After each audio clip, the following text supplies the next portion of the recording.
Moi, j'ai juste deux, trois questions. Bon, évidemment, l'objectif de cette commission d'enquête, c'est une commission d'enquête sur l'organisation des élections en France. Et donc, l'objectif d'échanger avec vous, c'est sur les éventuels impacts que peuvent avoir les sondages sur le processus électoral dans son ensemble.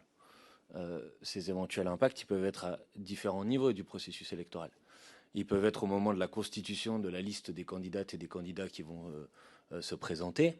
Et donc, quel effet peut avoir ou peuvent avoir des sondages à 12 mois, 18 mois, 2 ans de l'élection sur la constitution de la starting list, pour aller vite, jusqu'à quel impact peuvent avoir les sondages sur le résultat du scrutin lui-même. Et là, on va plutôt parler des enquêtes d'opinion qui vont être publiées dans les tout derniers jours. Bon.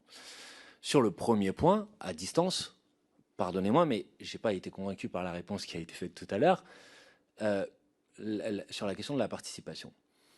Quand on montre l'évolution des estimations de participation sur une longue période de 12 mois ou de 18 mois, à 18 mois, par exemple, sur la dernière présidentielle, vous sous-estimez, si vous prenez les certains d'aller voter, de 10 à 15 points par rapport à ce que vous observez sur le dernier sondage.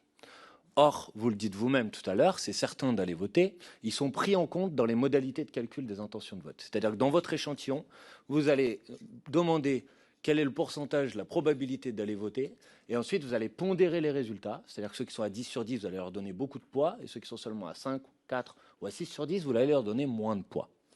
Donc ça veut dire que ce chiffre-là, il va il va peser sur le résultat d'intention de vote que vous allez nous présenter, nécessairement.